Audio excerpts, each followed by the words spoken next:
É fantástica, maravilhosa, porque a gente mergulha em missão e a gente começa a entender que a missão é bem maior. A missão, ela é muito grande, ela tem muitas áreas que você pode trabalhar. E aí nós passamos 6 meses juntamente com a minha esposa, os meus 3 filhos, que eram pequenos ainda, e nós estávamos estudando o inglês, o espanhol e o assunto de missão. Eu não tinha noção que a missão era tão grande. A missão é maior do que você pensa. Há várias frentes missionárias, há vários projetos missionários ao redor do mundo. Há projetos missionários para evangelizar os muçulmanos, há projetos missionários para entrar em países fechados, há projetos missionários de várias áreas e maneiras. E eu gostaria que, se você tem um chamado, a minha proposta para você é: primeiro, prepare-se para o local que Deus está te enviando. Amém? Amém ou não amém? Eu quero que, com muita educação, eu sei que não dá para olhar no rosto dos irmãos, mas olha, vire para o seu irmão e diga assim para ele: se você tem um chamado. Não, mas fala com fé, não fala assim com a cara de bolo solado não, porque aí é mau testemunho, irmão. Fala como profeta de Jeová. Peraí, deixa eu liberar uma unção aqui de profeta. Pronto, já está liberada a unção de profeta. Vira para a cara dele com a cara de profeta e diz assim: ó, se você tem um chamado de Deus, prepare-se. Aleluia, glória a Deus. E eu estava lá me preparando, e aí pensei eu com os meus botões: agora eu vou para Honduras, América Central, vou ser missionário lá. Mas quando eu estava lá na escola de missões, eu jejuei 28 dias direto.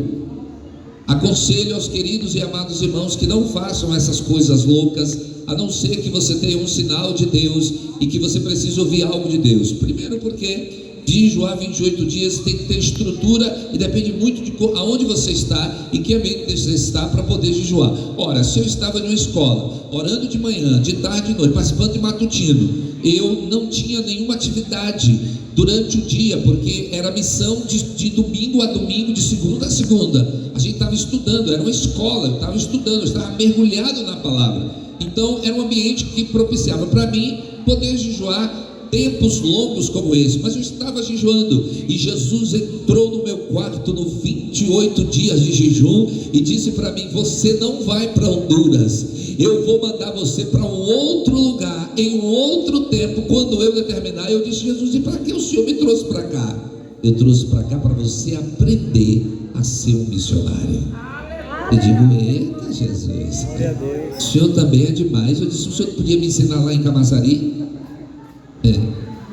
Eu precisava tirar você do meio para te ensinar coisas que eu preciso que você raciocine. Eu digo: eita Jesus, tu também é demais. 2005 eu retornei para Camaçari. E meus amados, em 2009, depois que Deus mudou as coisas em Camaçari com o novo pastor, eu fui para a Venezuela. O Senhor me chamou, mas antes de ir para a Venezuela, pastor Josiel, eu estava com uns amigos orando lá em Camaçari, em uma das nossas congregações. Nós tínhamos um momento de oração só com obreiros, que era no sábado pela manhã, das 9 até as 11 horas da manhã, somente obreiros, só oração, de 9 até as 11h30, só obreiros, só um grupo seleto, sabe? Pedro, João, Tiago, se lembra? Aqueles que oram com a gente. Quando nós estávamos orando, um dos meus amigos teve uma visão. Ele disse: pastor Carlos, eu vi você diante de 3 portas e você tinha uma chave na mão. Glória a Deus. Aleluia. E as portas estavam fechadas e você tinha uma chave na mão e você não sabia qual era a porta certa. Aí eu disse assim: tá bom, a visão é legal, mas eu preciso da interpretação. Aí o meu amigo disse: como eu sei que você ia perguntar a interpretação, eu perguntei a Jesus qual era a interpretação. E Jesus disse para mim que as 3 portas eram 3 convites, 3 cidades e 3 homens diferentes. Eu digo: meu Deus, explica melhor. Você vai receber 3 convites de 3 lugares e você tem uma chave na mão e você não sabe qual é a porta certa. Sim, mas e a visão? Ele disse que eu ficava olhando para a chave e olhando para as portas, E quando eu olhava para o céu, uma luz do céu clareava uma das portas, e eu colocava a chave, e a porta se abria. Meu Deus! Eu quero que com muita educação você vire para o seu irmão e diga assim para ele: Deus trabalha com sinais. Glória a Deus. Não, peraí. Ô irmão, fala com mais unção, porque eu estou com unção aqui, você também está. Agora olha para a cara dele com a cara zangada de profeta assim, ó: Deus trabalha com sinais. Deus trabalha com sinais. E 3 são os sinais de Deus. 3 são sinais de Deus. Se não espere, glória a Deus. Se não espere, glória a Deus. Escute, veja bem, escute. Quando você está em uma sinaleira e que você está com seu veículo, se o sinal está vermelho, indica que você tem que parar naquela sinaleira. E quando o sinal ele está amarelo, é porque ele vai mudar. E ele está mandando você esperar, porque o sinal vai mudar.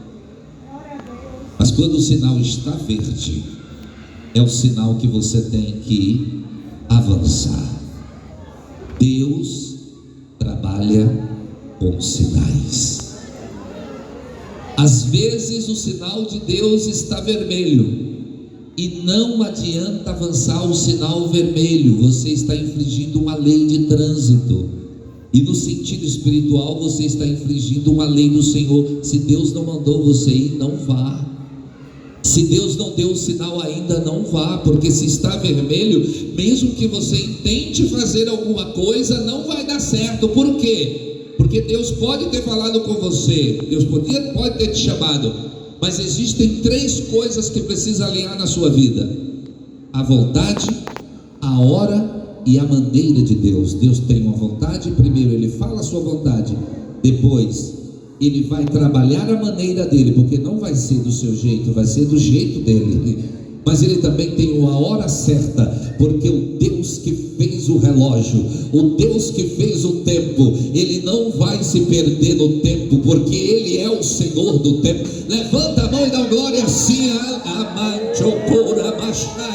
Escute, Deus tem pressa, mas Ele mesmo administra a pressa dele. Levanta a mão e dá glória que, meu Deus, eu tenho que pregar. Ali, escuta.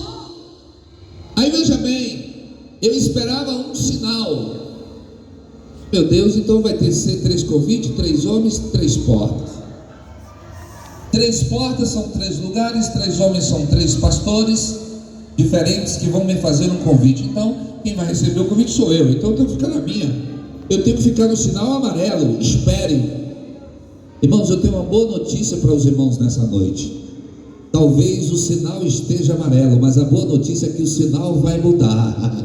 Quando ele mudar, Deus vai abrir a porta, porque Deus vai na frente abrindo o caminho. Ele vai abrindo e o nome dele é glorificado. Pastor Carlos, o senhor não vai ler a palavra não? Eu vou, escute, mas eu preciso contar esse testemunho.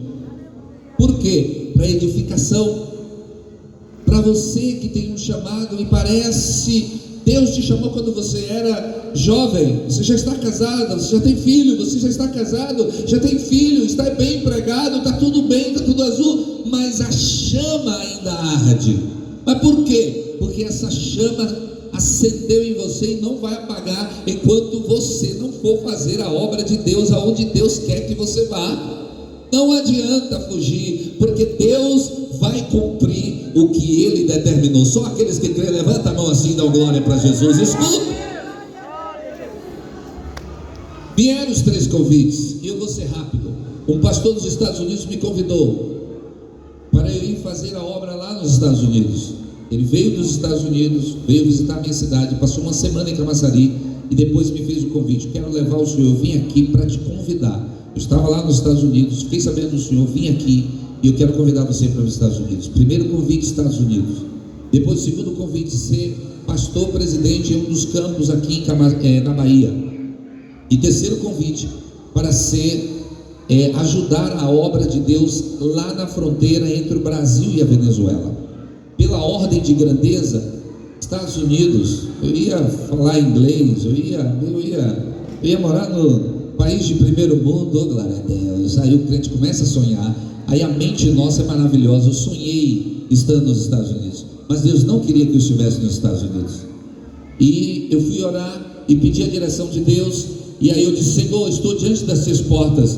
Se o Senhor fosse me perguntar para onde eu queria ir para os Estados Unidos. Se o Senhor não deixasse eu ir para os Estados Unidos, eu queria ir para a Bahia. Mas eu não queria ir para Boa Vista, porque é o menor estado do país. 60% das terras indígenas, das terras roraimenses, pertencem aos indígenas. É um dos estados mais quentes do Brasil, e lá não tem energia elétrica e também não tem internet. Tudo é fornecido pela Venezuela. Eu já sabia tudo sobre Venezuela, sabia tudo sobre Massachusetts, já sabia tudo sobre o interior que eu ia, porque eu já visitei esses campos pregando e levando evangelização através das caravanas missionárias que nós fazíamos em Camaçari, como também essa igreja aqui faz caravanas missionárias para o interior da Bahia. E eu disse assim: Senhor, se eu fosse escolher, eu fechava os olhos e apertava o botão Estados Unidos, sem medo de ser feliz, mas eu sei que o Senhor sabe o que é melhor para mim. Aí eu ouvi uma voz, meus amados irmãos, que me disse: meu servo, você só enxerga um palmo além do teu nariz. Eu sei o seu amanhã, eu sei aonde você vai estar daqui a 10 anos, daqui a 20 anos. E se você confiar em mim e entregar as chaves do seu carro na minha mão, eu vou conduzir você para onde eu quiser. Mas eu te garanto, eu sei cada caminho que você vai ter que levanta a mão e dá glória, cada montanha que você vai ter que subir, e mais ainda, eu sei a quantidade de combustível que o seu carro vai precisar para chegar lá. Meu Deus, eu disse. Aí o Senhor disse assim para mim: você quer confiar em você ou quer confiar em mim? Glória a Deus. Agora olhe para mim, vira para o teu irmão e diz o seguinte para ele: o melhor lugar para se viver. Não, fala como profeta, não fala assim não. Vá, o melhor lugar para se viver. O melhor lugar para se viver. Glória a Deus. É no centro da vontade de Deus. É no centro da vontade de Deus. Glória a Deus. Esse é o melhor lugar para viver, meu irmão. Você pode estar lá, ó. Você pode estar lá no pior país da África, mas se Deus quer você lá vai se tornar em mananciais de água. Levanta a mão assim, dá glória para Jesus. Meu Deus, eu tenho que pregar. E aí, pastor Carlos,